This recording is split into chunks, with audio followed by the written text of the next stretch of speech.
Shalom Bapak Ibu Saudara yang dikasih Tuhan, jumpa lagi dalam Mezbah Kehidupan. Mari kita akan kembali berdoa. Tuhan Yesus, terima kasih untuk saat ini kami boleh kembali bersama-sama merenungkan firman-Mu. Roh Kudus yang menolong setiap kami agar kami makin mengerti kebenaran firman-Mu. Dalam nama Yesus, amin. Shalom Bapak Ibu Saudara semua, kita akan sama-sama merenungkan firman Tuhan. Saat ini firman Tuhan saya beri judul perlombaan.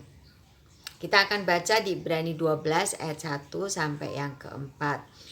Karena kita mempunyai banyak saksi bagaikan awan yang mengelilingi kita, marilah kita menanggalkan semua beban dan dosa yang begitu merintangi kita dan berlomba dengan tekun dalam perlombaan yang diwajibkan bagi kita. Ayat yang kedua, marilah kita melakukannya dengan mata yang tertuju kepada Yesus yang memimpin kita dalam iman dan yang membawa iman kita itu kepada kesempurnaan, yang dengan mengabaikan kehinaan tekun memikul salib ganti sukacita yang disediakan bagi Dia yang sekarang duduk di sebelah kanan tatah Allah. Ayat 3, ingatlah selalu akan Dia yang tekun menanggung bantahan yang sehebat itu terhadap dirinya dari pihak orang-orang berdosa, supaya jangan kamu menjadi lemah dan putus asa. Dalam pergumulan kamu melawan dosa, kamu belum sampai mencucurkan darah. Bapak Ibu Saudara yang dikasih Tuhan, hidup ini bagaikan orang yang sedang berlomba. Ada startnya dan ada finishnya. Kita harus mampu sampai kepada finish. Karena di ayat 1 tadi dikatakan bahwa berlomba dengan tekun dalam perlombaan yang diwajibkan bagi kita. Jadi setiap kita hidup di dunia ini itu kita wajib untuk berlomba dalam iman kita. Kita wajib berlomba, dan banyak orang yang dalam perlombaan itu tidak sampai kepada garis finish. Kenapa? Karena mereka tidak bergairah, mereka putus asa, mereka mengalami kelemahan, ya. Nah, sekarang kita mau belajar tentang bagaimana caranya supaya sampai garis finish. Untuk masuk dalam garis finish itu memang nggak mudah karena banyak rintangan, banyak beban yang harus dijalani. Dan di dalam ayat 1 yang pertama saya tulis di sini bahwa kita itu kalau pengen sampai pada garis finish, kita belajar kepada saksi-saksi iman. Di ayat 1 dikatakan karena kita mempunyai banyak saksi bagaikan awan yang mengelilingi kita. Jadi kita ini dalam satu perlombaan, di sekeliling kita itu adalah saksi-saksi yang mengelilingi, yang seperti awan, ya. Di situ dikatakan saksi-saksi itu siapa aja gitu kan. Banyak saksi itu siapa aja. Saksi-saksi iman itu kita lihat di dalam pasal yang 11. Banyak contohnya, yaitu Abraham. Dia yang setia, dia yang percaya kepada Tuhan, dia mempunyai iman yang kuat. Ada lagi Nuh, dia diledek, dia dihina, dia dibilang gila karena dia membuat bahtera yang akhirnya dengan kesabarannya, dengan ketekunannya, akhirnya Nuh sampai pada garis finish. Ada lagi Yusuf, ya. Yusuf dia bertekun dalam proses yang sangat panjang ketika dia dijual oleh saudara-saudaranya, ketika dia menjadi budak, ketika dia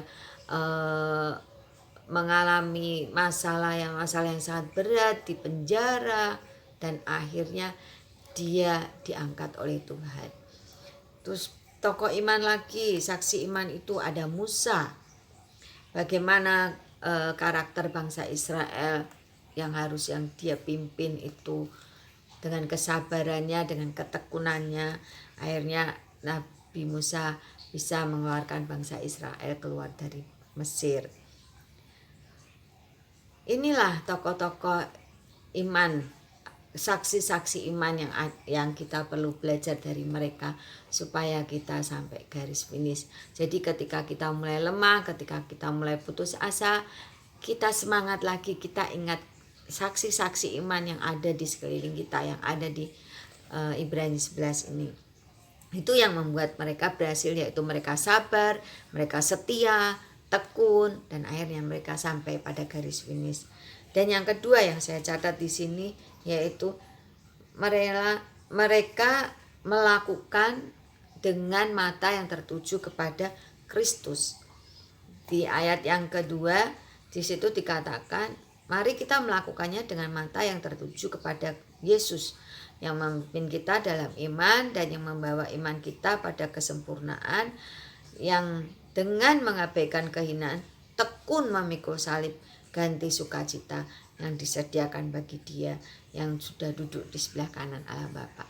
Jadi yang kedua, kita harus melakukannya dengan mata yang tertuju kepada Kristus, dengan sungguh-sungguh, dengan ketekunan, dengan kesetiaan, mau memikul salib dengan penuh sukacita, dengan semangat gitu ya. Akhirnya kita ngelihat suatu pribadi, Yesus sendiri, dia yang 3,5 tahun dia melayani di bumi ini, dia rela dihina, dia rela diludahi, dia rela melakukan dia rela dianiaya begitu beratnya, tapi akhirnya dia tekun, dia sabar, dia setia sampai mati, dan dia mencapai garis finish. Karena itu Bapak Ibu Saudara yang dikasih Tuhan, apapun masalahmu, bebanmu yang sangat berat, rintangan yang terus merintangimu sehingga ada keputusasaan di dalam menghadapi hari-hari ini, tetap percaya, tetap sabar, tetap tekun, dan penuh semangat, penuh sukacita di dalam memikul salib sampai kita menjadi pemenang, sampai kita mampu mencapai garis finish bersama-sama dengan Tuhan Yesus Kristus. Karena itu kita harus jadi anak yang luar biasa, anak-anak Tuhan yang setia sampai garis finish, sehingga kita menang di dalam perlombaan. Tuhan Yesus memberkati. Mari kita berdoa. Terima kasih Tuhan Yesus, Kau Allah yang baik. Terima kasih buat firman-Mu. Terima kasih buat semua yang kami boleh dengar saat ini.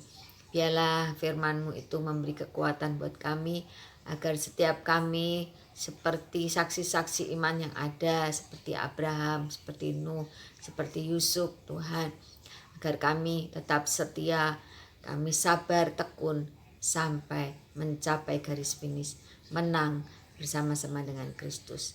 Di dalam nama Yesus, kami percaya Tuhan memberkati kami semua. Haleluya.